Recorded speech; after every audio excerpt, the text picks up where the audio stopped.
Vols are back. Yeah, they had us the first half, I'm not going to lie. Oh, could be Wayne! I think I got my swagger back. Oh! I love it, baby! Them orange britches. Something about them orange britches. Tennessee wins! By Tennessee to one Jennings. Jennings makes the catch. Ball hit high in the air into right field. Going back to Sayre. And Tennessee can say hello win column. A grand slam in the bottom of the ninth. You can't draw it up any better. We just won a basketball game, and we're very happy right now. I made up my mind. I don't expect to ever look back. I'm going to stay at the University of Tennessee.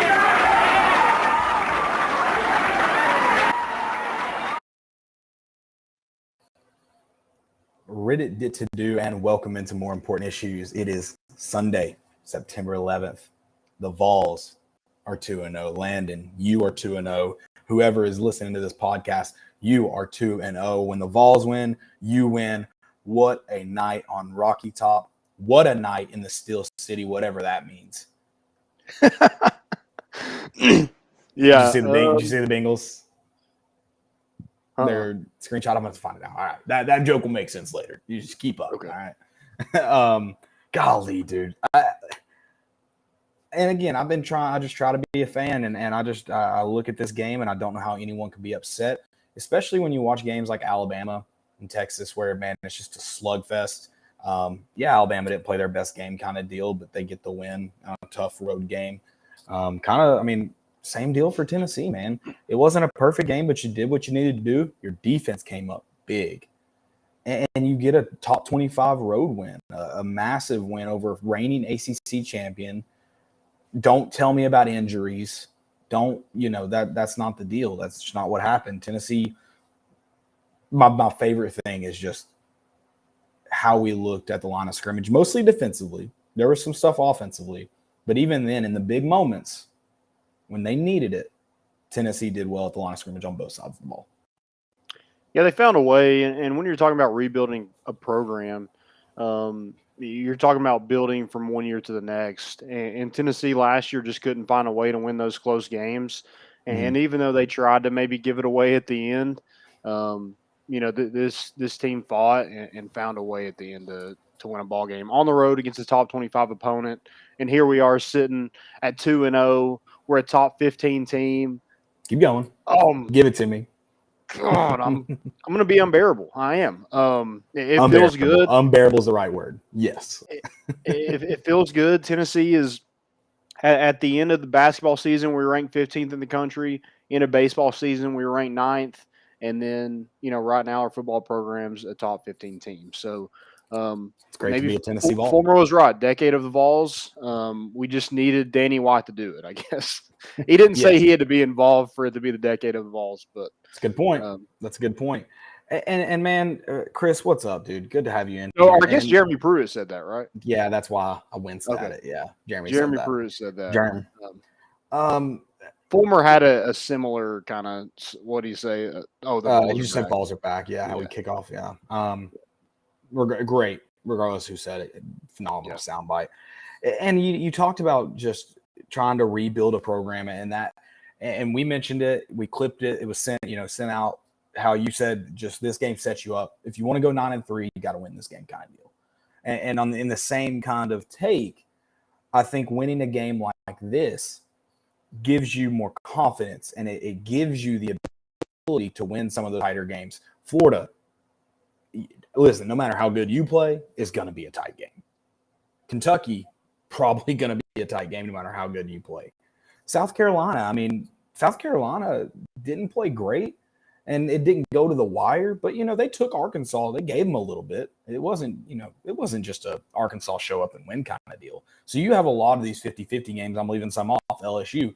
You have a lot of these that if you don't win the early one, the later ones are going to be much more difficult to come by. Get that confidence. Learn to grind out a win. You did it on the road, which is even better.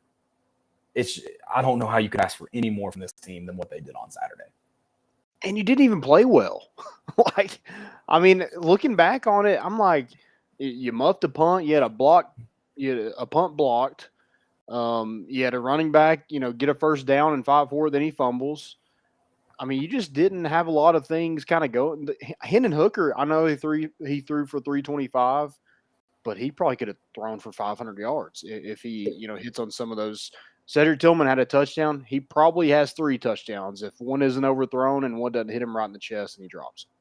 Yeah, and that's another, kind of going into this team, they didn't play their best, but they found ways to do good things.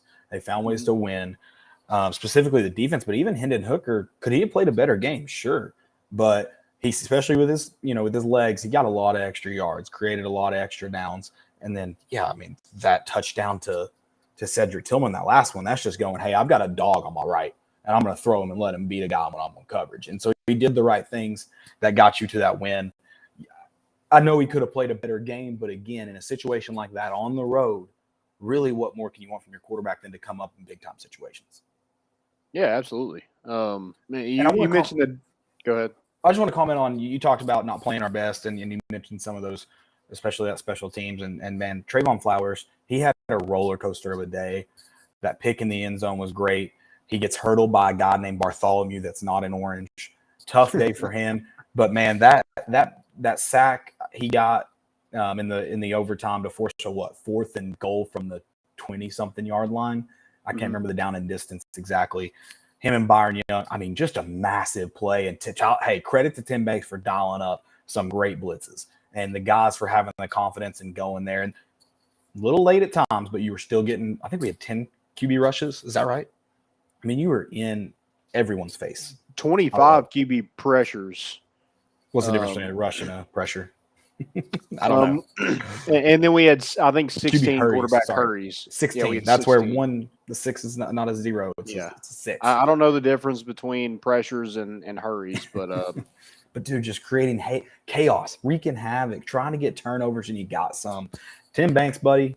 Like I said, I'm hesitant towards you. One more week, I'm with you, baby. One more week. Oh man, I was. The tweets were firing off in my head during those first couple drives. I was like, man, this defense is horrible. What was your thought when we went down 10-0? Because my thought initially was, we're up 10-0 and lost last year. Why not try it the other way around? Yeah, I that was in the back of my mind. I also was like, man, we got to go score right here. Yeah. Because I don't know if we can stop. Like, you go down 17-0, that's rough. Trouble. But 10-0, I don't think that's a lot for this offense. But the way our offense was looking, I was just like, ugh.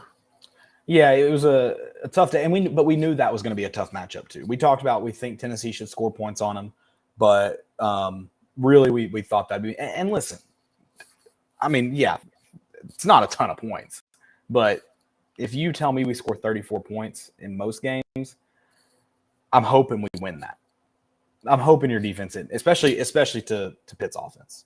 Obviously, It depends on the offense, but that offense specifically. So, and hey, we gave some kickers some grief right before we got in here, but man, Chase McGrath, I won't lie, you set up that 51-yard field goal, and I'm thinking, hey, this is 41, cash it, Money in the Bank. 51, that's a little leg, man. You got to get a little oomph. Yeah. No doubter. 6 yards. He could have gone from 55, 56 yards. I mean, just a dong punch from Chase McGrath that kept you in the ballgame. We lose that ballgame if he misses that kick. Yeah, huge game from him. Two really big kicks. You mentioned that 51-yarder. Also, that one at the end to put us up. That was the 51-yarder. I don't know how long the one was before the half. Okay, I have to look. Gotcha. Yeah, man, that was that dong punch. You're right. You're thinking like, oh man, this isn't his range. Like, I mean, every kicker has a range. Does he have enough sweet spot? Yeah, leg for this one? But he did, and I think it was a good turnaround because of the kind of issues that your kicking unit had throughout the game. So for him to just kind of make the most of that was huge for Tennessee. And you know, you were talking about Trayvon Flowers. He did have a roller coaster of a game. He gets hurdled. He gets interception. He gets a huge sack.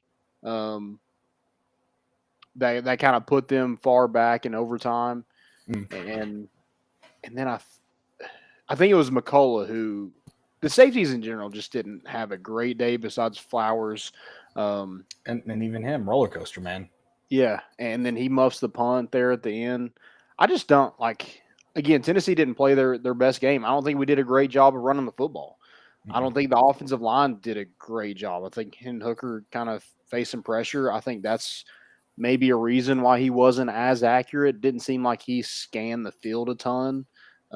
Maybe that was by design, but Tennessee just didn't do a good job on first and second down to really give them a chance on third down to have some options other than throwing the football. And we talked about that. I mean, those first and second downs are so crucial in this style of play you have. Tennessee just set themselves up for a down and distance third and long that you don't want to be in.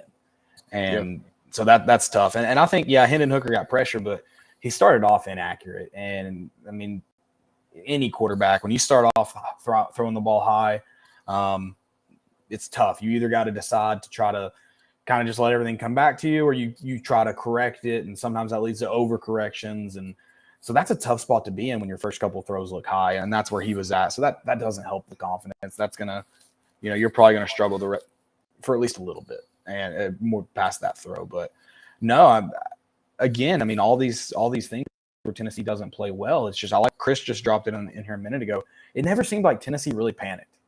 Like there was never a moment that I just thought, I mentioned to you my live bet on the Saints-Falcons game. A pro team looked like they panicked when they were still up 8 with a late touchdown. I never felt like Tennessee panicked.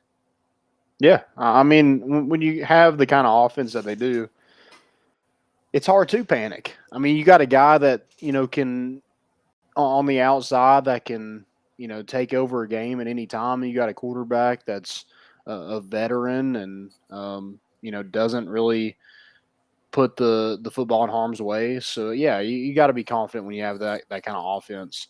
But, man, the offense, it was good. I thought they had a good game plan. At times, they just kind of struggled a little bit, and that was kind of due to Pitt's pass rush on third down and them not being able to really run the football. But, man, our defense stepped up. Yeah. Those first 2 drives, I was like, eek. But they got a huge turnover. They pressured Slovis until he couldn't take any more hits. And I hope Pitt isn't out here saying, well, if Slovis doesn't get hurt, he's fine. It's not like he had one play where he got hit. He got hit constantly. Yeah, Aaron Beasley had pressure. 3 big hits in the first quarter on Slovis, right. And he was all over the field again. I know Juwan Mitchell might be back at some point, but I think it's going to be hard to really replace Beasley because I think he's one of your best players on defense right now. Yeah, he made a lot of big plays. And you mentioned, Slovis, I thought I was at a wedding. It was a fun wedding, but it sucks to be there during the game, watching on your phone. I can't have any sound. Screen's not very big. Slovis was slow getting up. From the second quarter on, was slow getting up from every play. So I see the training staff tending to him. 10 minutes later, I see a guy limping around on the field. I just assumed Slovis stayed in the game. But no, like you said, Tennessee just wore out their backup quarterback that much too. Credit to him too. Credit to him for being tough as hell because he was hurt. I don't know what the deal is with him. He got folded up on a couple times. He's limping around on an ankle and battled it out. And when you go into the locker room at the end of the day, like, isn't that all you can ask for out of your teammates? So I'm sure he earned a lot of respect on Saturday night. Yeah, absolutely. And we did give up 141 yards on the ground, but half of that was on one play. Your safety takes a horrific angle. I don't know what that was. And there was just no one else. He was untouched. Right. Yeah. It wasn't good. That's got to be better. The middle of the field in general, and that was part of it. The middle of the field's got to be better. There was too many open receivers. Even that last play, that guy was open. Does he score? I don't know. Even if he does catch it, but I didn't like how we were set up. He was too open for my liking. Yeah. Well, I just think when you put our toes were on the goal line. 3rd or 4th and 20 or whatever it was. And I just think you have more space to kind of work up front. They can only go 10 yards. But you're not going to get beat over top. If you get beat over top, you're in no business being in the business. Right. So, yeah, I didn't love that. But the fact of the matter is he probably doesn't score if he catches it. Good pressure on the quarterback. I don't know who that was that kind of rolled down underneath him to get to his get to his assignment. But, yeah, I don't hate it. But at the end of the day, you probably had him covered. Yeah. I thought Kamal Haddon, he was that other starting corner. I thought he played pretty well. Warren Burrell is still getting targeted. That's just something that I'm just like, is that going to continue? It's just, I think when you get into, when you face a Bryce Young or a Stetson Bennett, with all those tight ends, I think it's going to be difficult for the middle of the field in general. And also, like, there's going to be mismatches, and they're going to go at a guy like a Warren Burrell or a Jalen McCullough, or, if they see somebody that they think is a weakness, they're going to exploit that. For sure. And I'll say the one positive, I would be a little bit, and you're going to obviously be nervous against guys like Young and Bennett. And even a talented guy like Rattler who has the ability to make plays, trying to wrap my head around. Anthony Richardson's another good example here in 2 weeks. They have the ability to make plays at any moment. But the good news is I feel so much better about the pressure we can bring. That time window closes now. And so, yeah, you got to be better you got to be better in the secondary. And like you said, those linebackers got to be better in coverage. But that window is getting tighter and tighter. And so that should help. And, even Tennessee did a great job bringing in a variety of blitzes, whether it was with corner safety or just a linebacker blitz. I thought Tennessee did a good job of getting pressure with just 4 as well. Yeah, man, that's huge. I just think if you're bringing pressure like that, you can't give them an easy out on a slant. Yeah, exactly. We're giving too much cushion is the issue. Right. I don't really think it's so much of talent as it is just, hey, if we're bringing, a linebacker, like a weak side linebacker blitz, that, safety or corner that's, going to be in that zone or responsible for that zone can't be playing 10 yards off. They're just going to dump it off. Right.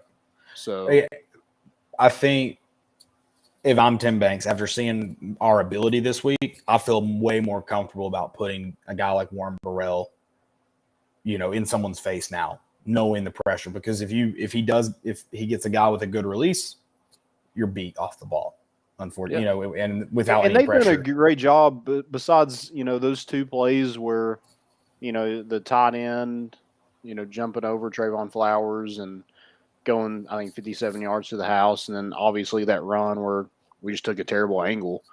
Other than that, they've really done a good job of not giving up big plays. They're not getting beat deep, anything like that. It's just kind of missed tackles, or just being late. The Trayvon Flowers thing, it's like he kind of dove up to where that guy's waist was. Oh, that dude made a great play. Yeah, that is an unfortunate situation to be in. Yeah. Not a lot of tight ends are making that look as easy as he did. So maybe there's just something about playing Tennessee. It just brings out the best in everybody. I don't get it, but Pitt would say no. But yeah, definitely Pitt didn't play terrible. Pitt could have made some better plays too, but.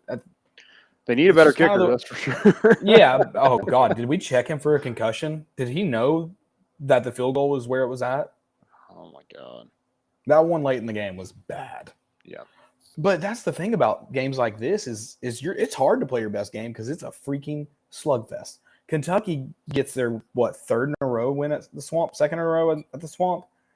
And we can go and watch that game and go, Kentucky did not play great. They played a ton of mistakes. But they were tough in the trenches. They made some big-time plays, and it was a slug fest, and they came out on top. I know Kentucky would have liked to play better in that game, for sure.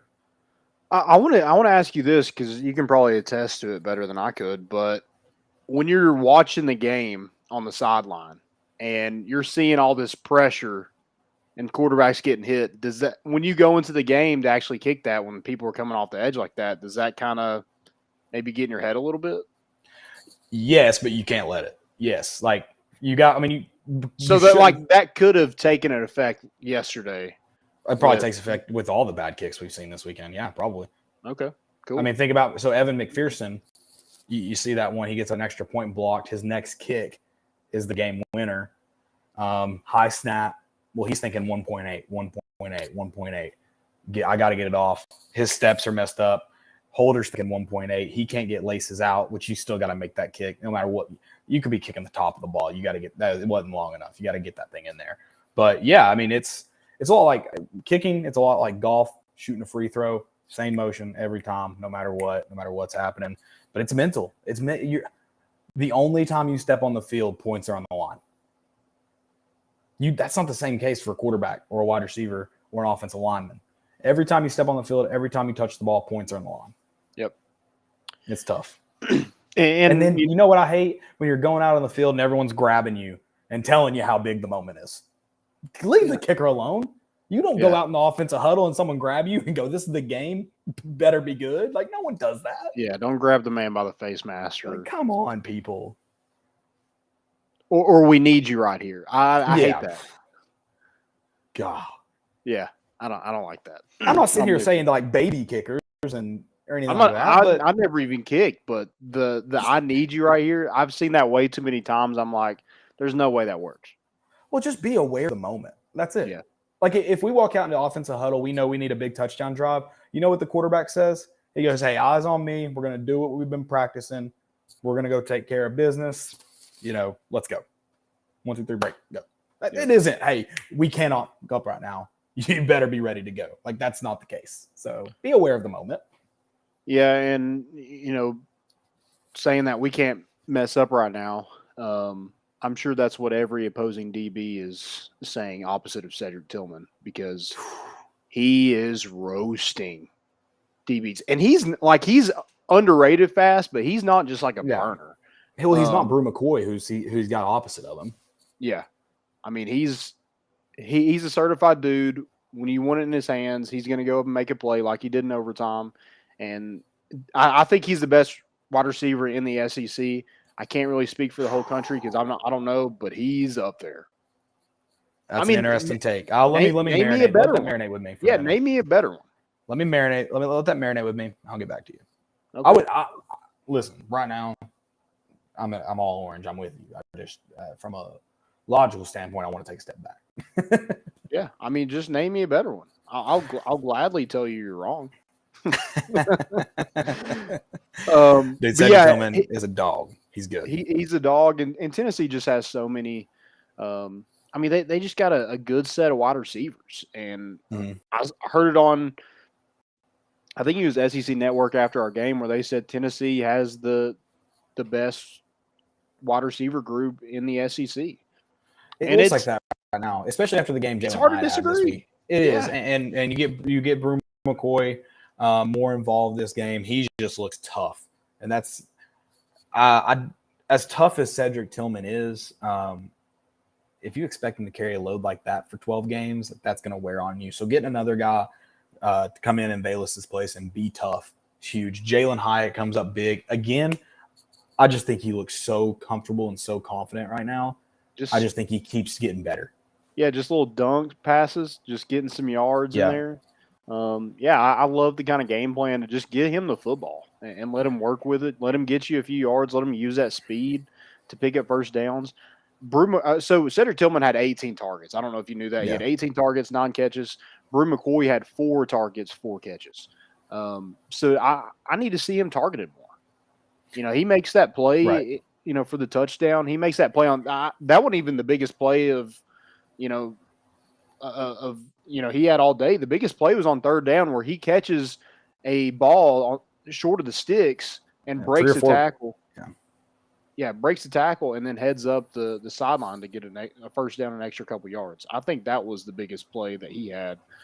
Touchdown was huge, and they tried to take it away. But I was gonna say I only kind of disagree because of the touchdown. I think the refs had a heads up play there. I think they knew what was going on. You got to throw the hat to be aware.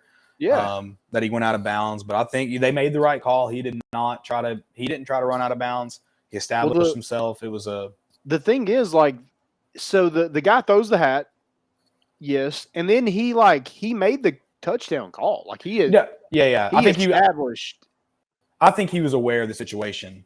You throw the hat saying, we got to come back to this. I think he talks to line judge, and they decided he confirmed, yes, he was forced out, and then they forced out and then established. Yeah. Yeah. So I think that's why I think it was a great call all the way around. I think they were on the same page, knew what to do there, unlike the officials in the Alabama-Texas game that bailed Alabama out of a safety.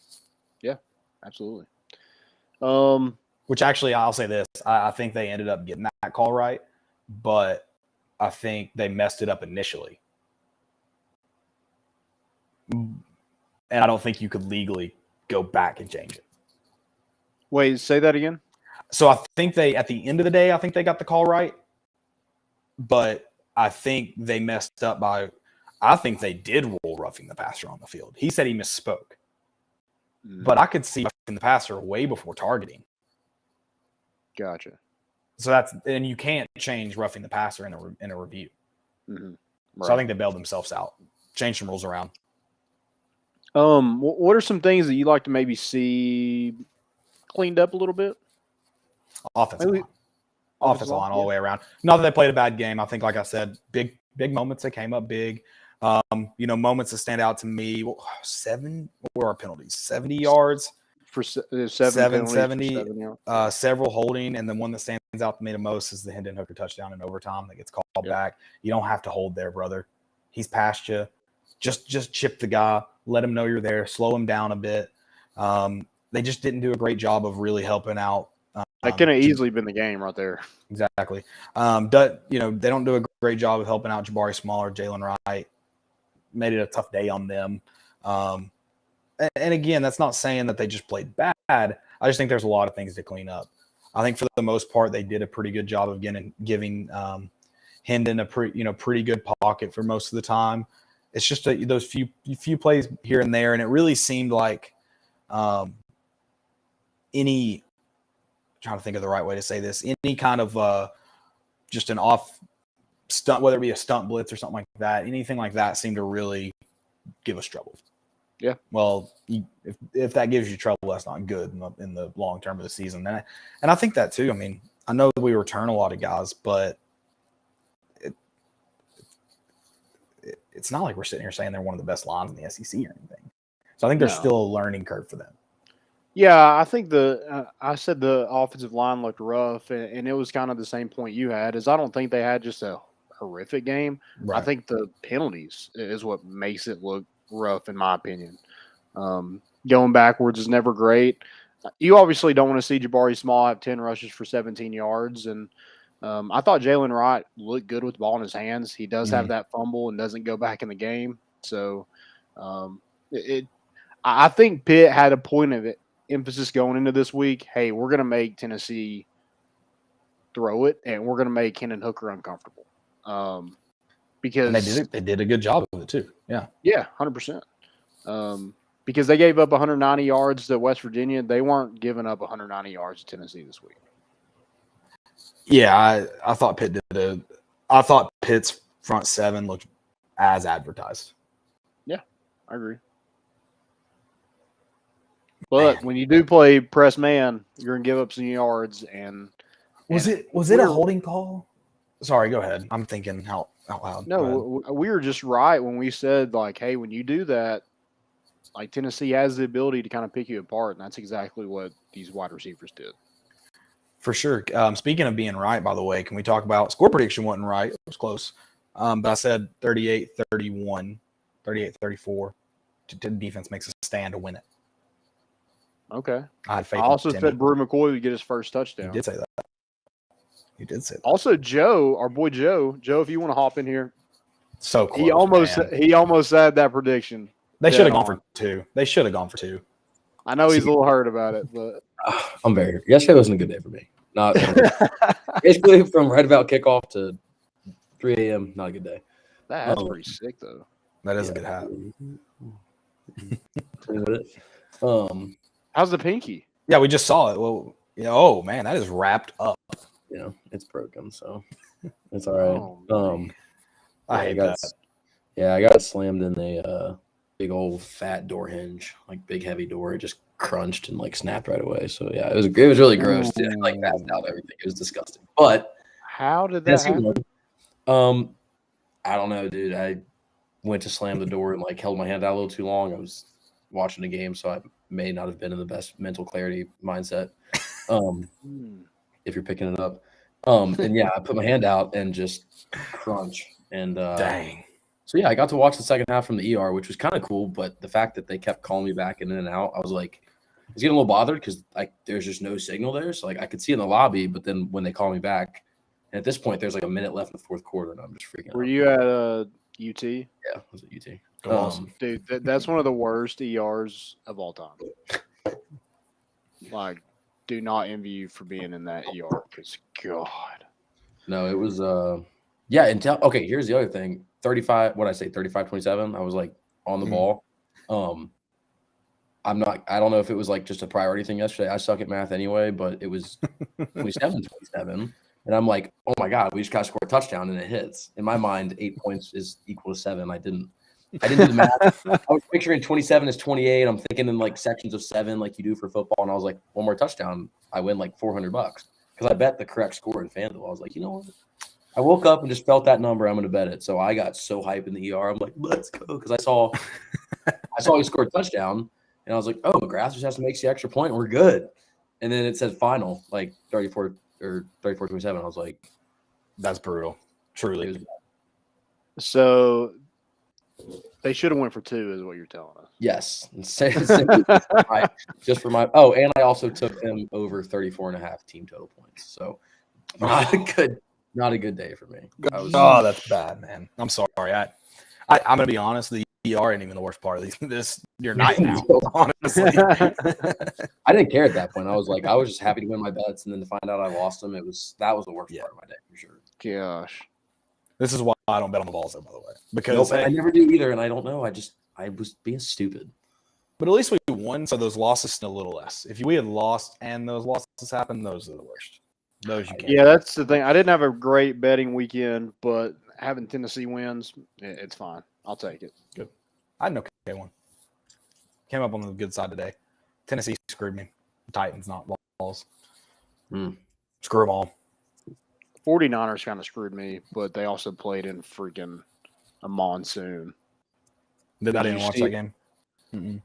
So they the Bears kneeled down to win. They won they're down 10-0 and won 19-10. Justin Fields kneels the ball and runs straight to the end zone and slides probably 20 yards on the field. That's how wet it was. I saw Soldier Field was looking rough. VFL Pilgrim just said, just checking in and tell you guys I was right about A&M. Jimbo is overrated. So Landon knows this. I was at a wedding last night. Groomsman went to App State.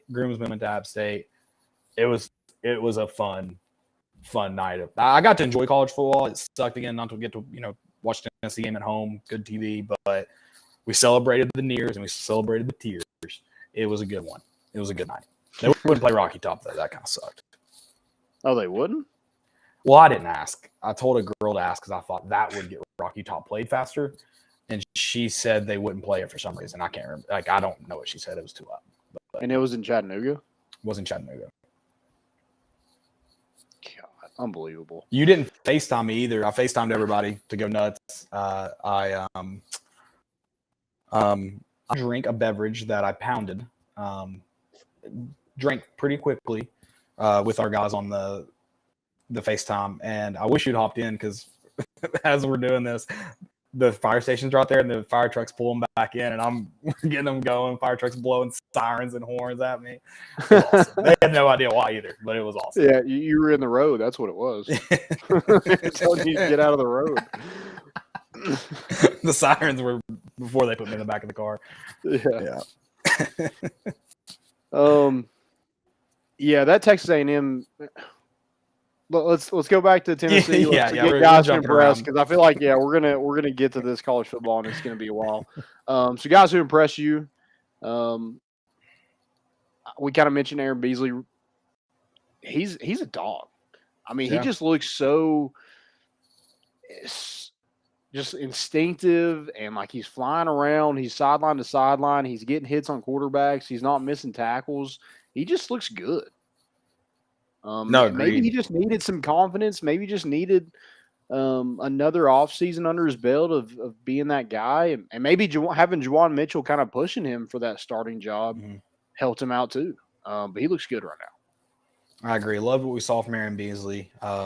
Favorite part is he's giving Jeremy Banks someone to help be sideline to sideline. I love that. Get all over the field. I'll stay defensively with mine, and it's Byron Young, man. Everything we needed from him this game. Sack, 2 tackles for a loss, 4 tackles, and just pressure all around. I mean, it seemed like every time the pocket was collapsing, Byron Young was involved. And just a big game from him. He had some good sellies too. He's a monster.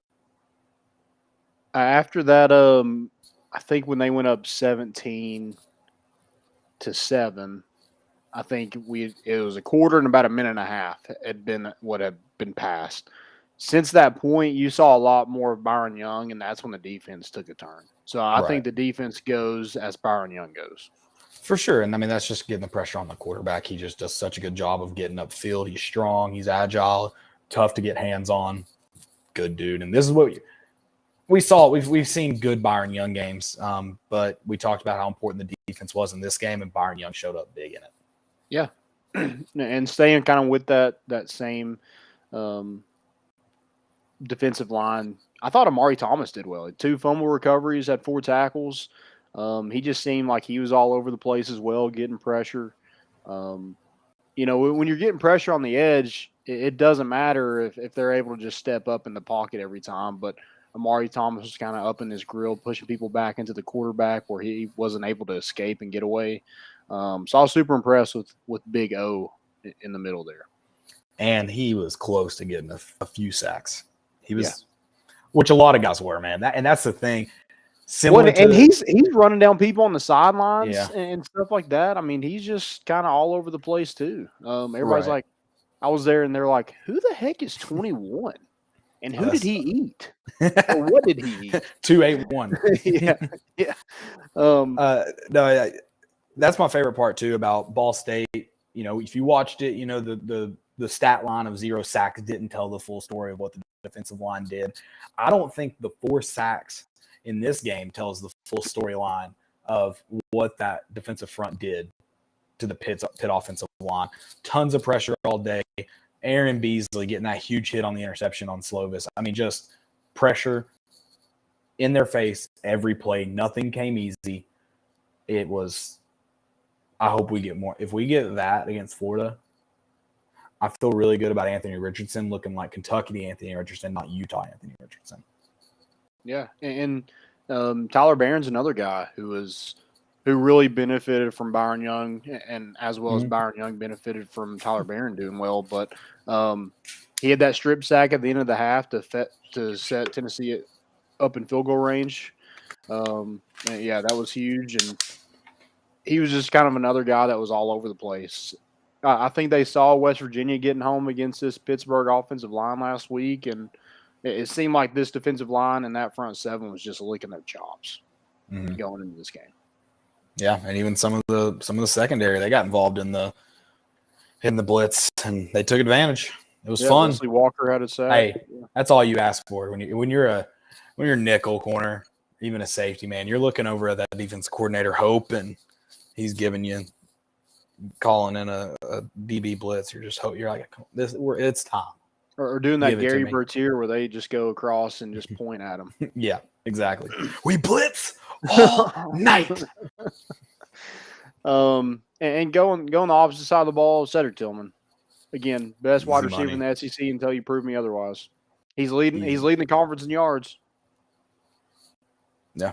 It's hard to argue when you're leading the conference. Oh, don't get freaking that guy started. You're going to start another conspiracy theory that all he wants is Cedric Tillman to be the leading receiver. It's getting weird at this point. Should we point out that Jalen Hyatt had more receptions than him yesterday? I don't know. I can't decide. Or should we also point out that under Jeremy Pruitt, he had 5 receptions?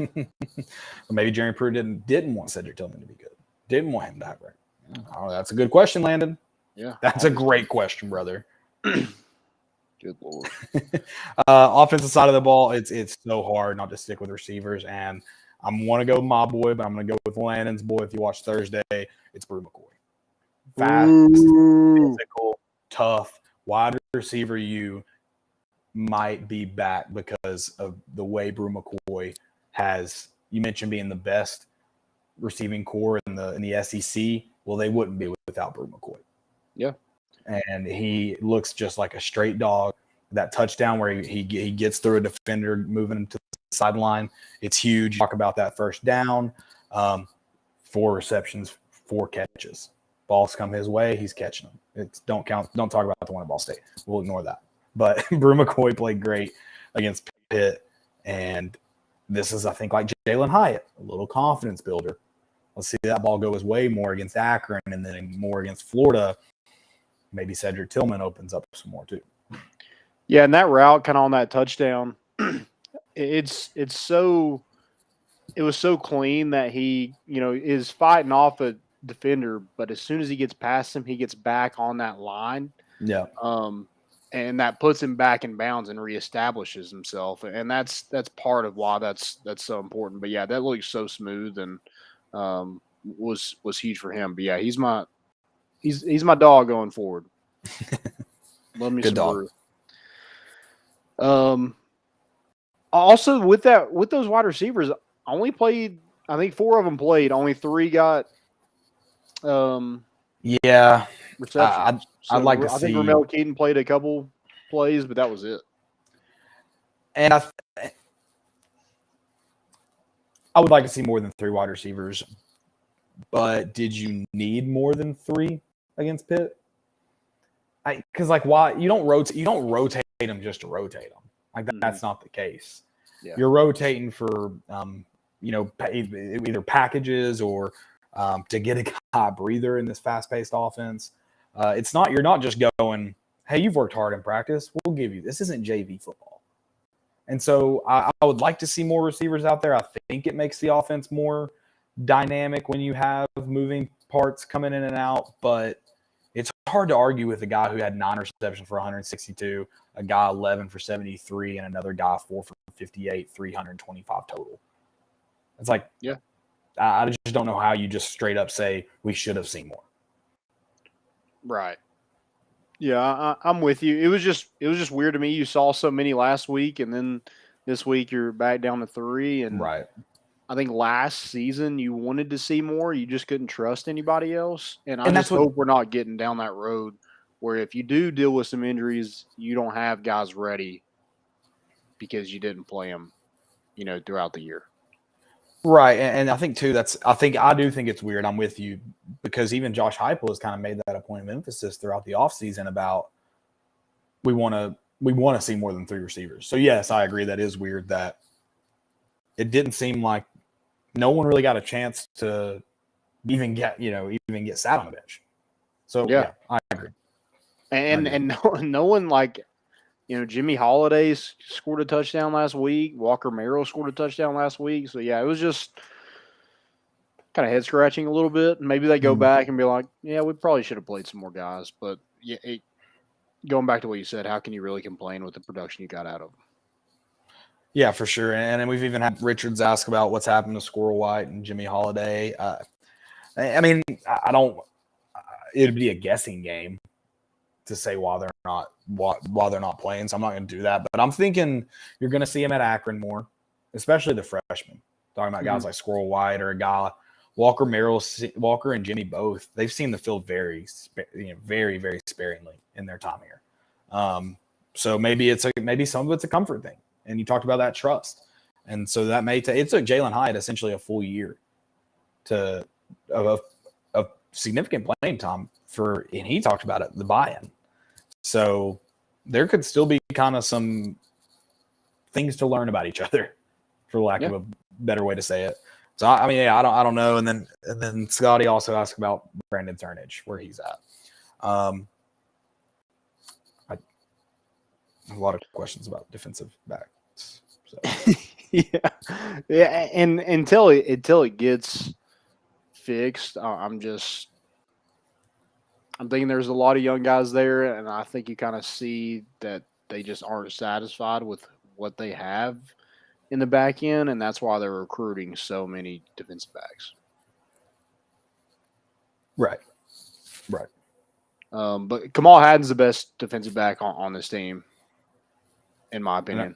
And I thought he played better this week than he did against Ball State. Yeah, and I don't think it's really close. I know Trayvon Flowers had that pick, but he also, like you mentioned, had a roller coaster of a game. Jalen McCullough, I just didn't really see him much, and maybe I just need to go back and really watch the game. But I just remember seeing him take that terrible angle on that running back, and then just didn't really see a lot of plays after that. Wesley Walker got in on a sack. Tamari McDonald, had a few pressures and I think a pass breakup. Yeah, just not enough plays from them, in my opinion. No, and I think that's the kind of like with your front seven playing as well as they did, you would think you would see more plays being made. Yeah, and maybe that's going to be maybe that's something that could come later in the year with just that comfort and trust, knowing, does a guy on the outside know he can be a little bit tighter in coverage because that quarterback's got to get the ball out quick now. Like, can things like that change? Yeah, I think they could. Tamari McDonald's a weird one because I felt like he played good, but when he was in situations to make big time plays, he just couldn't for whatever reason. But I mean, I don't think that's not to say I think he played just terrible or anything. And we dropped some picks. Like I think this could have easily been I think Tennessee could have won this by 3 touchdowns. I mean, just missed opportunities. Yeah, I'm not complaining. Right. Well, yeah. But I feel like the cards were there where you could have really taken advantage and put this team away. You only scored 3 points in the second half until overtime. And I just think that's not very characteristic of this team. For sure. And the reason I'm careful about, I think Tennessee could have played a lot better and could have won just because I don't know Pitt very well. I don't know how much better Pitt could have played. Obviously, anytime you lose a starting quarterback, it does hurt. I'm careful about kind of that side of it because Pitt was up 10-0 at one point and just relinquished all momentum. And that's the only reason I say that. I think it was just a true never give up, never quit. Breaks go against you. Don't let up, put on more steam type deal. Just a very impressive win. And we also got a question from Richard about our take on beating Florida. Man, I think it's going to be a lot like this Pitt game. I think even if Florida looks bad, I'm not sure who they have next week, kind of deal. Tennessee doesn't look wonderful. Or let's say Tennessee looks, incredible against Akron and everything, the train looks to be completely back on the tracks and rolling. It's going to be a freaking slugfest. It is. They have South Florida next week. So a top 25 matchup in Neyland Stadium, 3:30 or 7. It is going to be tough for both teams. Fans better bring it. Be rowdy, be nasty, don't be ridiculous. By ridiculous, I mean throwing trash on the field for 20 minutes. I'm sorry. I thought it was the dumbest thing in the world. Yeah. I don't get delay in the game. I don't understand that. Wait, like us throwing trash on I just don't understand throwing trash on the field. I just don't get it. Yeah. Whatever. Yeah, officials. I want to throw more than just trash, but I would never do it though. I get the sentiment. I understand the sentiment. Yeah. I just don't understand that we could have lost that game because of that. And we almost won it after it. And then we still had a chance. That's why I'm just like, I don't get it. The game's still going on. It's just weird. It's weird. Yeah, with the Florida game, I mean, I just think it's who cares? We got Akron this week. And that's you just move on and listen. I'm looking ahead to Florida. I am. I'm sorry. Akron's the worst team in the FBS. I don't think this is an App State situation. I don't think it's a Georgia Southern. 50 when it opened. Yeah, this isn't a Georgia State. Like, you should be looking ahead a little bit, okay? And I know I'm going to eat my words next week when we sit here and we just watched a 33-14 It's a 10 game and it sucked.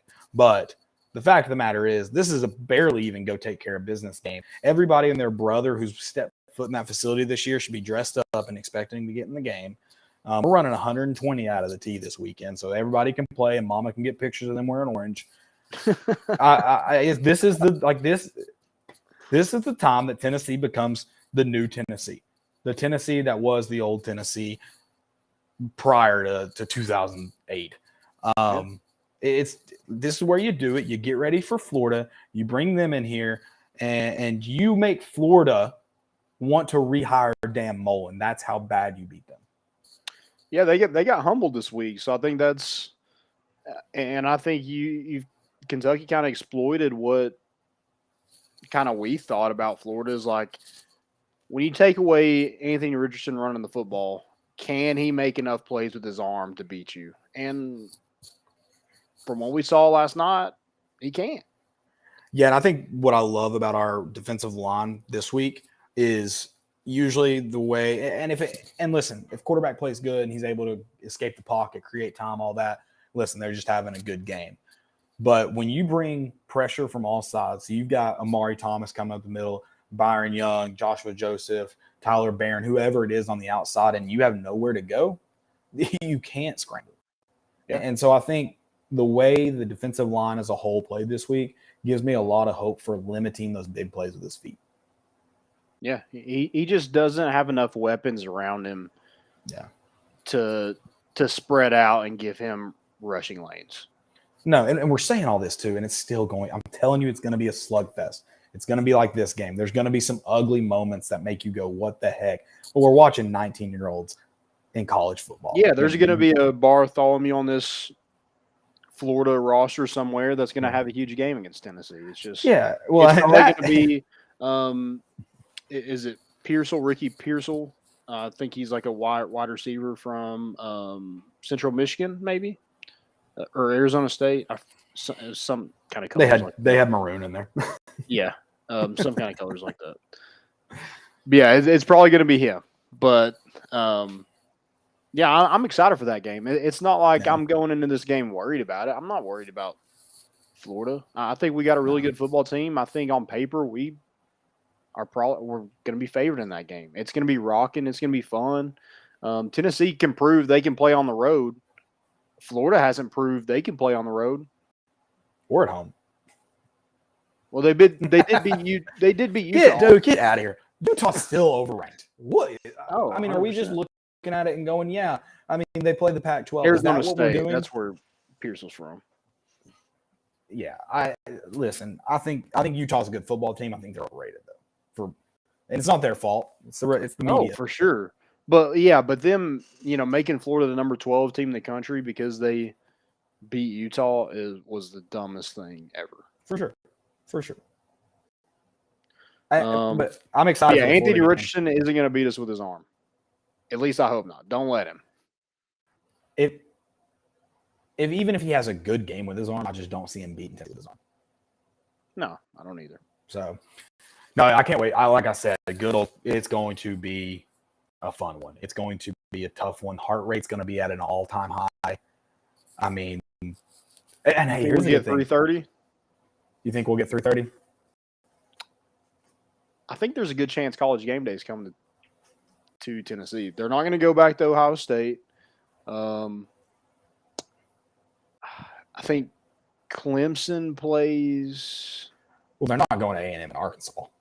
No. After this, I think Clemson plays somebody, and that would be the only one that they would. Okay. Could you imagine the ratings with Tennessee and Florida? I mean, if game day's here, we're going to CBS. It's Clemson, Wake Forest. That's the we're going to CBS. Wait, right? That kind of sucks. Wait, like 3:30? Hey, I'm just saying we'll be on 3. I want a night game. I want Florida in here, lights off. Oh, I agree. And then on. But regardless, it's going to be rocking all weekend. So I can't wait for that atmosphere. I can't wait for this weekend. First, more important issues tailgate of the year. Got some sponsors in there too. So yeah, it's going to be a lot of fun. Stop by, hang out, even if it's for a minute. We'll be there pretty much all day. But Florida's going to be a massive tailgate. I know we got some people out of town. It's Akron, like you mentioned, they're one of the worst teams ever. but Florida's going to be a massive tailgate. I would get married on the day of the Akron game. No, you won't. I didn't say I will. I said I would. There's a difference. I don't like where your head's going, Caleb. I don't. You heard what I said on the space. Oh man! All right, let's talk. We talked about some college football, so we'll kind of run around. Listen, man, there's just something wonderful about the fall when I get to stay up until 2:30 a.m. and watch the toilet bowl of BYU and Baylor, two top 25 teams that can't find the freaking end zone to save their lives. They don't even know what played. It was a disaster. The kickers sucked. It was awesome, though. It was awesome. I loved it. And like everyone else, it's hard to pronounce every player on BYU's team. Except the white guys.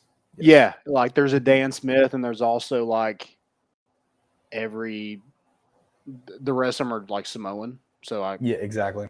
And everyone else is cool like me. I'm the coolest guy ever. Had gone ahead because they are responsible and smart human beings. And so I am.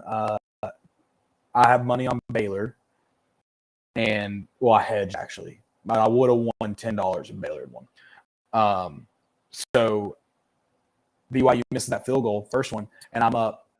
Don't wake the baby mode, just running around the living room, just sprinting, going nuts, trying not to wake everyone up, and got to do it again because the BYU kicker sucks. Yeah, it was fun. That was a good game, but you also, the big news today is Scott Frost is no longer at Nebraska. Why don't you just wait till October 1st? Why didn't you do it after why didn't you leave his ass in Ireland?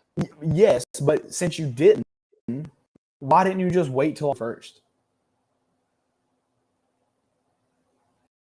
They owe him like $10 more million now.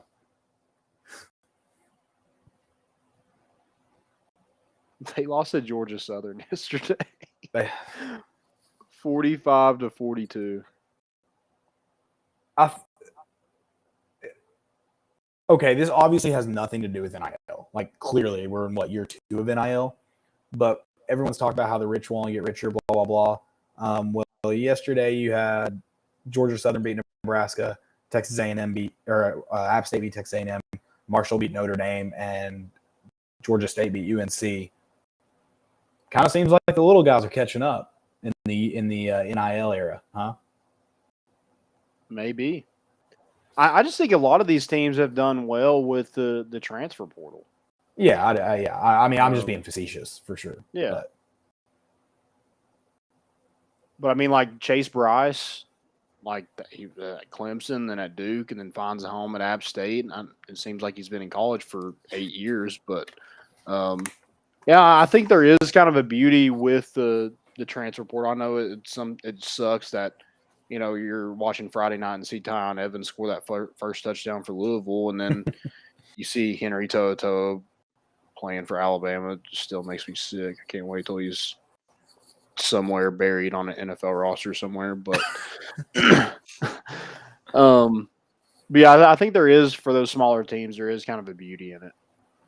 Yeah, man, and just a good weekend, and it's you tweeted about there's like I think you said like 100 other things, 100 other reasons that the NCAA is better than NFL, and it's just, I mean, it's a good crazy weekend. You had all those fun games, and then, dude, that Texas Alabama game, what a way to kick off week 2. I mean, dude, Alabama looked bad, but man, you got to give credit to Texas. Quinn Ewers goes down. They get a backup that's limping around, and they just commit. They know the only way they can win this game is that they just sling it downfield and hope someone's there to catch it. And they committed to it. And hey, it worked for a little bit. It did. And then you got Bijan Robinson coming up big. I mean, just yeah, props to Texas defense. I mean, they shut down Alabama. Yeah. Bryce Young couldn't do anything. That's Jahmyr Gibbs was the best player on the field, but he didn't have a fantastic day by any means. Speaking of firing, I'm firing Bill O'Brien before we leave the stadium. That was the worst group of play calling I've ever seen in my life. Yeah. Just a ton of It was bad. mismatches that weren't exploited. They didn't even throw the ball down the field, and then their offensive line just looked bad. And their offensive line, they had Bryce some, Young's never really had to take a lot of hits besides Right. maybe Georgia. Right. But he was taking some shots against Texas.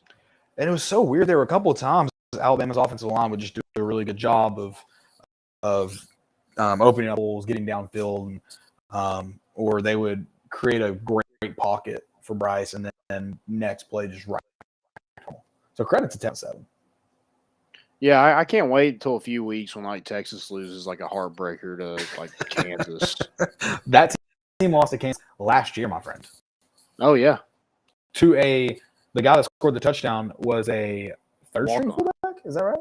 Yeah, the walk-on. Yeah, third-string fullback. No, we're not talking third-string quarterback. he wasn't even good enough to be on the depth chart for tight end, so they moved him to fullback.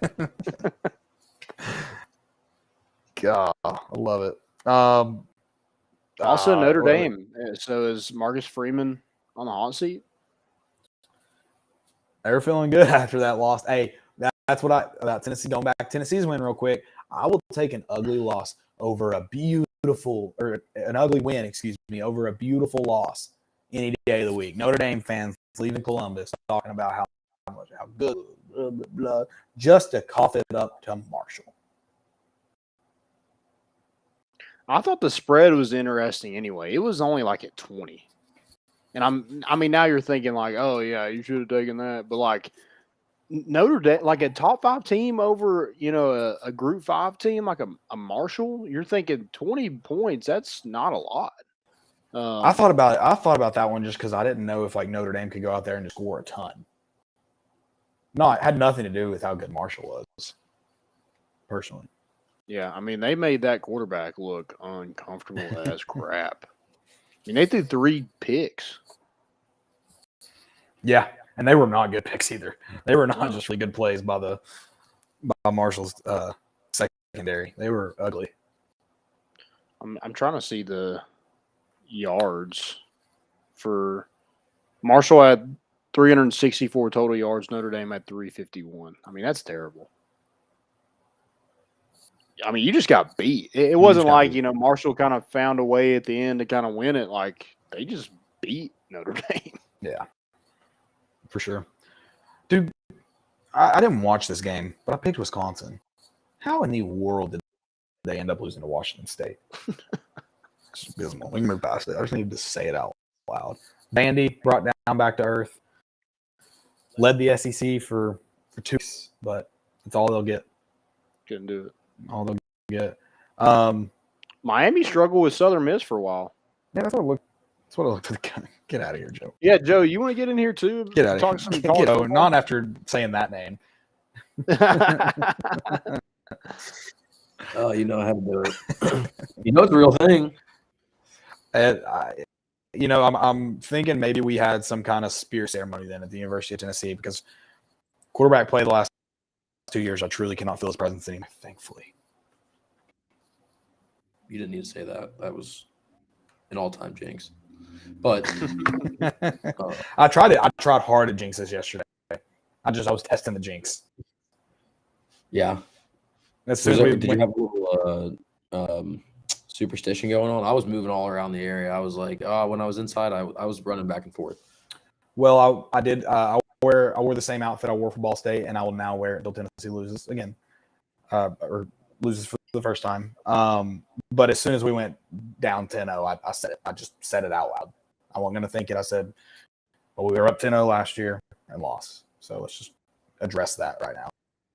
Yeah, one of the more underrated things about watching a game is when you're doing something good, you stay in that spot. When something goes wrong, then you're like, all right, guys, let's move around.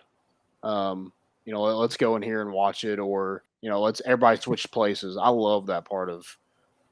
I probably hate it in the moment, but looking back on it, like that's so much fun to just be like, hey, you got to get back in here. You moved, and then we did something stupid. So, My big one was I was sitting forwards in the chair, and then I'd flip the chair backwards and like sit on the back of it. So it was like back and forth. It worked for a little bit, but you know what? Yeah, get the mojo.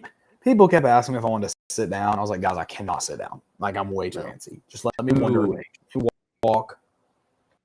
I can't sit down.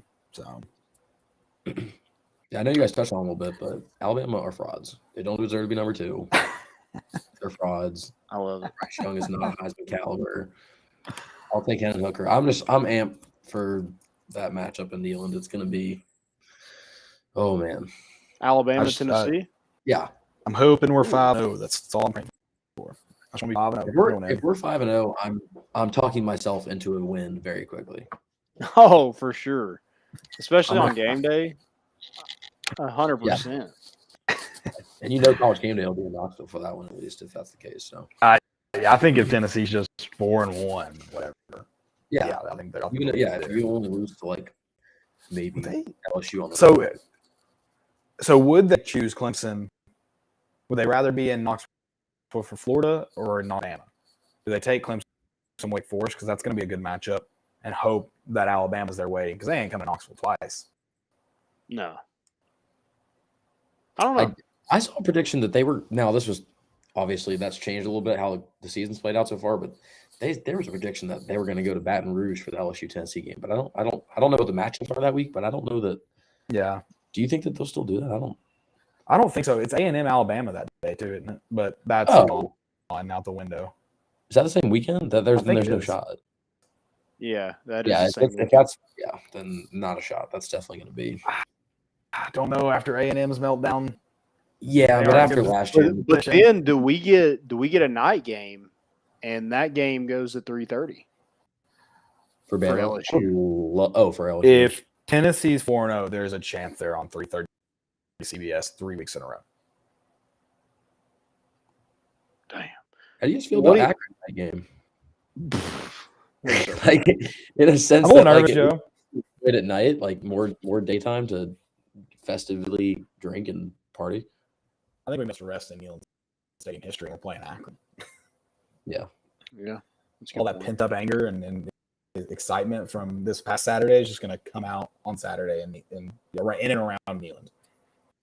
So yeah, props to all the Tennessee fans that made the trip. That looked like a great, I wouldn't say atmosphere for the game because it's at an NFL stadium, which is garbage. What about the Pittsburgh Pirate game though?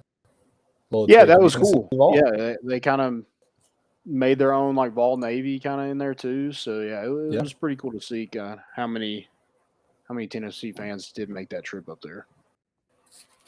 Not kind of knowing what you had. I mean, you didn't really learn a lot last week. It wasn't like Tennessee was just, a top 10 team going into this week. So yeah, I'm glad we have our LSU tickets. But that's Tennessee every year. Tennessee fans are always, if you want to call them stupid enough or just great at who they are, they're always going to make that trip no matter what the team looks like. For sure, but I mean, if Tennessee's 3-0 or 4-0 going into LSU, tickets are going to be absurd. Yeah. Mm. What do y'all think about Tennessee's rankings? Do you think it's too high? Do you think it's stupid that the only they did put the only 1-1 team right above us? I was going to say I think Tennessee could only be the highest they could be is 12th. I think, maybe 11th, but I think Arkansas. The reason I went, Arkansas had an impressive start. Beat Cincinnati. And South Carolina the way they had, like that's an impressive start. Not to take away from Tennessee's win against Pitt, but they also played Ball State. I think minimum they probably should have been 14th. But I'll say this: I think we talked about this last week. Rankings until week 3 just never make sense. Like, and even after that, sometimes they don't make sense. But the first 3 weeks of the season are just stupid anyway. Yeah, I was a little surprised. I shouldn't say surprised, but I figured we are going to be around 17, 18 mark, just considering. I mean, it was obviously a big win to go into Pittsburgh and win. Even like you said, it wasn't the prettiest win, but it's a win. But I feel like the AP poll typically doesn't treat us Vol fans quite nice, so I figured that they'd find a reason to slap us up there at 17 or 18. I think it was more of like who lost than it was like, just moving Tennessee up as far as they could. Like you had to move Texas A&M down, and a lot of these teams like Utah is 1-1. I don't know why they're in front of us. I think that's stupid. Not saying that I think Tennessee should be 14. I'm just saying we should be ahead of Utah wherever that would be. NC State, you should be ahead of them. I mean, they lost they should have lost to ECU. I think you could argue. I really think you could argue Baylor and Florida should be ahead of NC State. Yeah. I think Baylor and Florida's losses look a heck of a lot better than NC State's first win. Yeah. I really don't think Penn State should be ranked. I also agree with Penn State with passion, so that's a little bit of bias. But they have a test. They play Auburn, so that'll be a true test. I don't think they'll. I mean, they might win, but I don't think it'll be an impressive start for Penn State. I think that'll be probably a pretty ugly game. I'd be shocked if we get just a great one out of that. No, I mean, I don't care because, like I said, I think you go win. You beat Akron. Maybe there's some weird losses. Maybe you move up a few spots.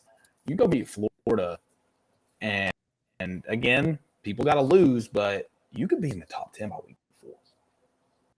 When's the last time we were this high? Was it 16? 20. I don't know where we were at in 2017. I don't know. We were in the top 25. I don't know how high we were. Got to be 2016. That's what I was thinking. Let me give you a trivia question. Tennessee, since Tennessee was favored on the road, when was the last time a Tennessee team was favored to a ranked team on the road? Oh, Jesus. Does that make sense? Did I say it right? Yeah, I know what you're saying. Okay. All right. Played an away game against a ranked opponent, but we're still favored. Yeah. It had to be early 2000s. No. Not ranked higher than us, just ranked. Just ranked. The team was ranked. Oh, okay. The home team was ranked.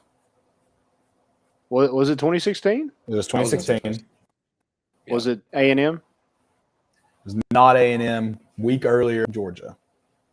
Tennessee was favored. Yeah, No. I didn't know that either. I guess 2016, and then I was like, just based on the question, it sounds like it's going to be like 2004. So I think I said 2004 Georgia is what I said. Gotcha. Yeah. There was something that I think the Will Stats, he had a Will Warren. He had something about this is Tennessee's first true road win against a top 25 non-conference opponent since when? Oh, maybe Cal. What year was that? Was Cal ranked that year? No, we lost to Cal, didn't we? Yeah, in overtime. You said non-conference win against a ranked opponent away. Dude, that's gonna be a long time ago. It's got to be 90s. No. Earlier, later. Later. I figured 2005. No, I don't even know. I'm trying to think of all the non-conferences we played. UC, do we beat UCLA out there? Is it you? Oh man, I don't know. Oh wait, this is a great question, but I don't know it. Oh well, that was a home game. 03. Oh yeah, I was probably way off.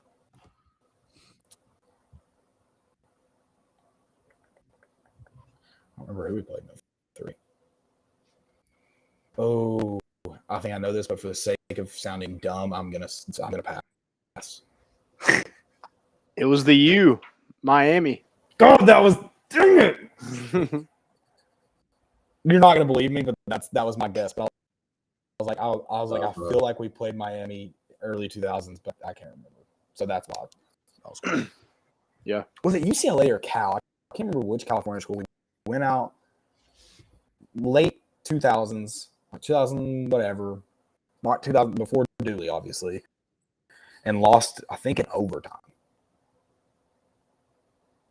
You know what I'm talking about? Mm-hmm. I feel like it was a school night. Like it was one of those Monday games. I could be totally wrong.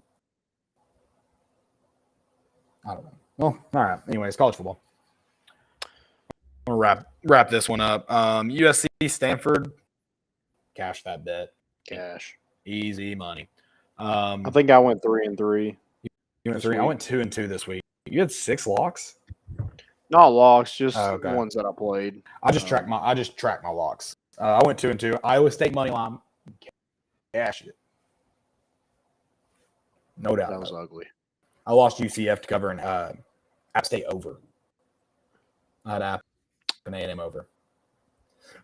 I had Northwestern, Duke under, and I had Wake Forest, Vandy over. Those both hit. USC hit.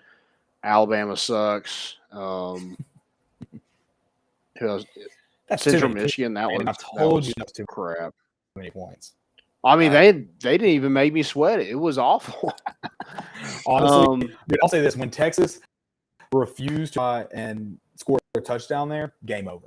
They could have. I knew that. I'll say this: I thought it would be a blowout after the half, but I knew they'd lose, and they did. I said when they went to kick a field goal, make or miss this, it's over for you.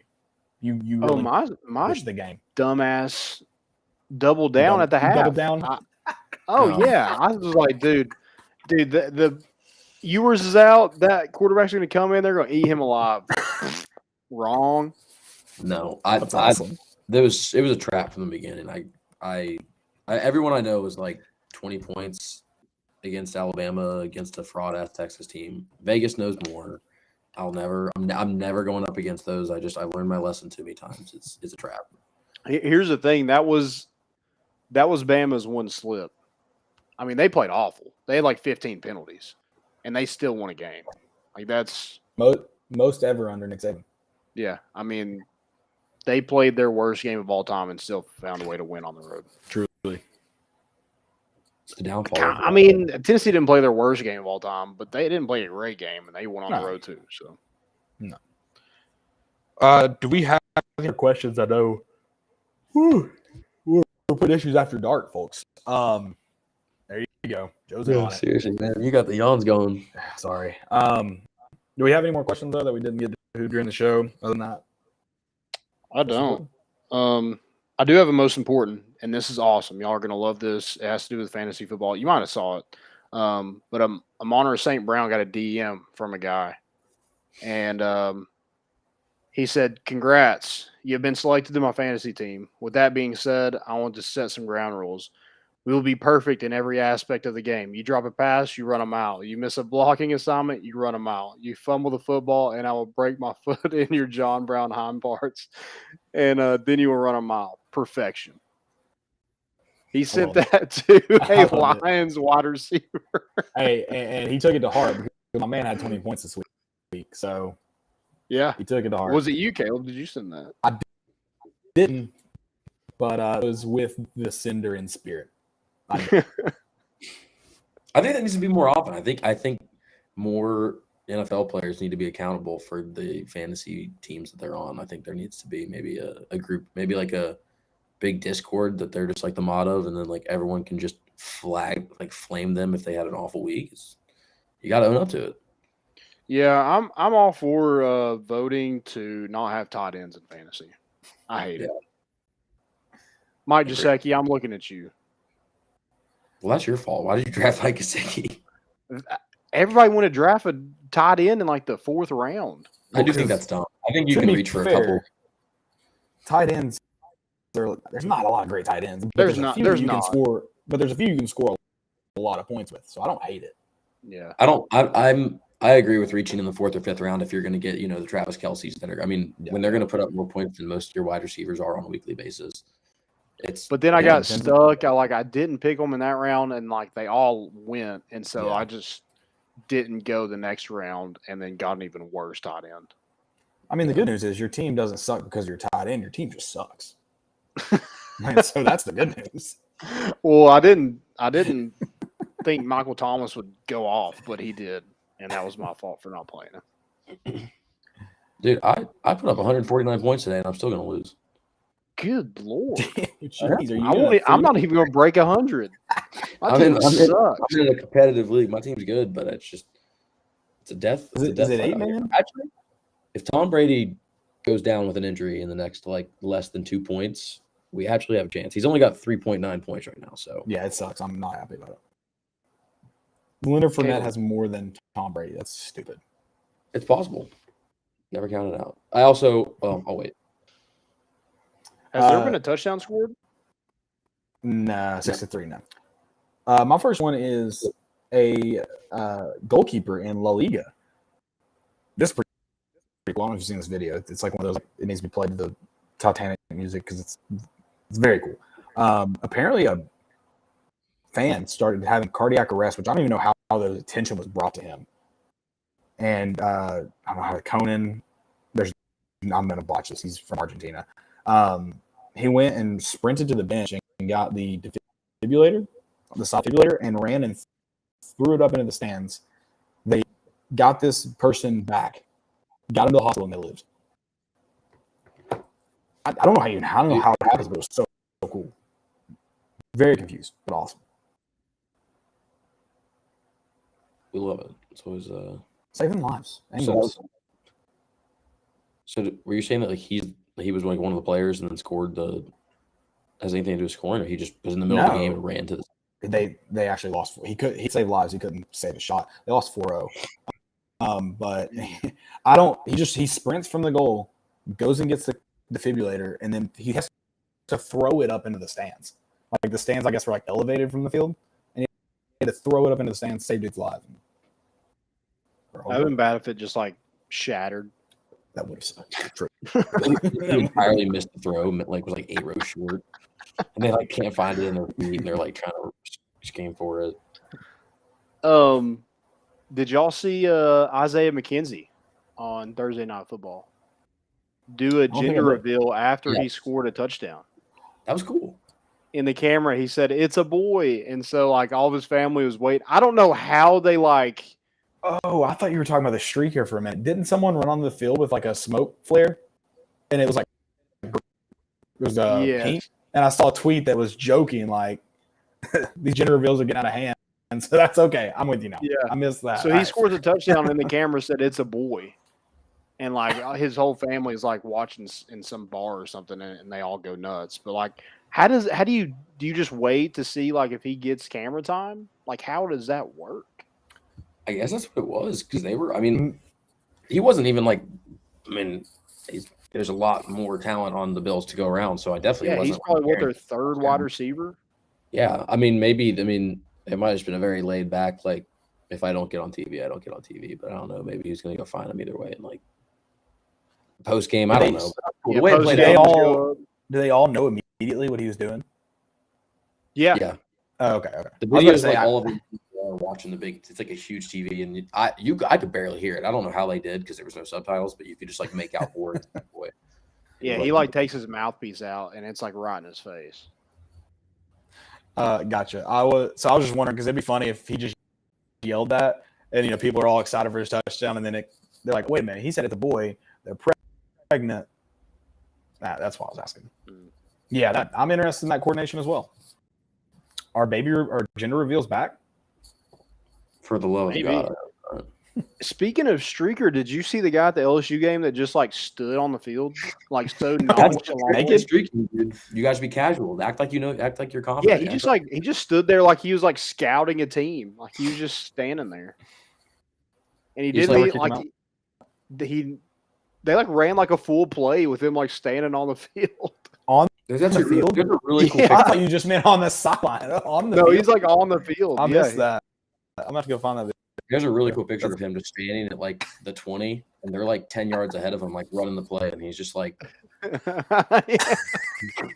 the cop just slowly walks up to him, and he's like, "I don't." Are you supposed to be out here right now? You don't look like it. Are you getting the kicking, the kickoff stuff? Or you water boy? Yeah. Who do you know here? There's an Alabama one last week where a guy was wearing the coach's polos. And he just jumps over and walks up, grabs a towel and a water bottle, and just starts walking around the sideline. And people are interacting with him, not saying this to him, but reaching around him, he's grabbing stuff, and they're just watching him grab like no one cares. And he just fit right in. Knew it like you said. Acted like he belonged. Confidence is key. Yep. Mine's more of a broad, but I'm 3-0 on NFL betting. Don't talk to me about college betting. We're gonna figure it out. We'll work out the kinks this week. But NFL's back in full swing anyway. It's a great time. Football's back in full effect, and it feels fantastic. I maybe walked 300 steps today, and I don't feel guilty about it one bit. My ass is sore, but it's the best feeling ever because it's just nonstop football. How sore is your pinky? What's more sore, your pinky or your ass? My ass. My pinkies, that's the secondary thing for me. But, you know. It's a little sus, Joe. My ass is for everybody. I've got a fail, Here we go. and it's this More important Georgia issues guy. after dark. I don't know what he's doing. I don't know why he's doing it, but The Georgia fans are taking this dog thing a little too far. The whole rolling on the ground and barking it's getting a little aggressive. barking was too far. But bringing a bone to a game is It's like almost like kinky. Like wearing like a collar. It's almost like bondage, like creepy sex stuff. Yeah. Yeah. They win their Super Bowl and don't know how to act. It's pretty typical for Georgia fans, but also it doesn't make sense because your mascot. Like I know you're the dogs, but like it's a bulldog. Bulldogs aren't really known for being like vicious dogs. Yeah, especially when Evo has something to say about it. Yeah, if you're the Rottweilers or something, bark all you want in the middle of the street. You're the big old. That's a good point. Yeah. If you want a barking dog, you should get like one of those like Yorkies. Those things bark. Yeah. Well, yappy dog. Yeah. The crusty-eyed dogs. What's Wofford's like the Terriers? They are the Terriers. Yeah, that's cool. I think they're the only Terrier mascot ever. I think they're it. I don't really have any fails. I've got it. It's just kickers in general. Yeah. No, we're we're not taking a kicker slander. We're not doing it. NFL kickers. Not doing that on this one. It's deserved today. It was very much deserved today. You had. I mean, they're 2 like games. You have 3. the kicks that some of these kickers have missed today. Like in good high school football, you see those kicks made. Yeah. I mean, the whole Bengals thing was just a mess anyway. I mean, that was, and obviously was that game that the long snapper was out? And You disagree? I've seen you make some of those kicks today, Caleb. You've also seen me miss a lot of kicks. Not really. Not like a 32-yarder. Like what's the Pitt's kicker missed yesterday? That one wasn't even close. It's one thing That one was to bad. like when you don't even hit like the net or anything. Like that's but like that's rough. Pittsburgh should have won it earlier, but he just hit a dong punch that just hit a doink. And it was a good doink. Steelers, right? Not What'd I say? Panthers. You said yeah. Pittsburgh. Oh, yes. Sorry. Okay. I was like, what? I was like, I don't know what I said now. Yes. So wait, we had a win in that game, Saints game, and then the Saints game, the Falcons one got blocked. What do you want the kicker to do there? Block himself? Saints game you had a game winner. Browns game you had a game winner. Steelers game you had a game winner. If you're going to look at my losers, make sure you look at my winners too. Hey, Colts too. I don't know if you said the Colts. Colts. There was no winner in that game. There's no winner. What a bust. Hey, Michael Pitt showed out, but God, what an awful game. I expected way more out of the Colts. Yeah, the Colts look bad. Yeah. And dude, like you mentioned this Bengals one was bad. Evan McPherson's was bad, but snap was god awful. Yeah, they had their backup long snapper in. Yeah. And it was he was wearing gloves. The moment I saw him wearing gloves, I was like, that thing just sticks. Bad snap. And then you also had in the extra point that should have won the game, a guy go unblocked, untouched. Yeah. And then Fat Randy misses. Yeah, what's up? Yeah, I'm not going to excuse Fat Randy from anything. If you got a kick-ass name like Fat Randy, you should make them all. Because the problem with the nickname Fat Randy? If you suck, the nickname Fat Randy is all of a sudden not cool at all. Can we also blame correlated. Goggle Dog's miss on that guy that had the bone in his mouth? Is it just Georgia fans in general just makes them uncomfortable? Yes. 100%. Well, Tampa Bay has kicked 3 field goals in this game. Hey, it's possible. Tom Brady could go scoreless for the rest of the night, and I somehow pull out. Well, As soon as you said that, Tom Brady gave the biggest. Tom Brady gave the biggest no to someone on the sidelines. Yeah, so my bad, Tom. No, he won't do that. You can hope. Oh, actually, I got one. Cam Akers, non-existent. Don't know where he is. Don't know if he's alive. I think he's maybe in Cabo enjoying the beach. He was not there. He only had like 3. He only rushed 3. I don't think he had any targets. Now I did see a replay, and it was literally of him supposed to be. I mean, he wasn't active in the play, and he's supposed to be blocking, and he just watched the guy walk right by and just absolutely destroy Stafford. And then that makes sense now afterwards why the quote at the end of the game was that he needs to opportunize or maximize his opportunities or something like that. But that I started him. He got 0 points. If I don't bench Cordell Patterson, I got a 22-point buffer. Oh, that stings. Cordell, how many do you have? He had 22.6, and I picked him up day from him. 8th round. So no more later than that. It was, Dude, how did it take for him to get to the Atlanta Falcons for really somebody to utilize him? I don't know. It's a good question.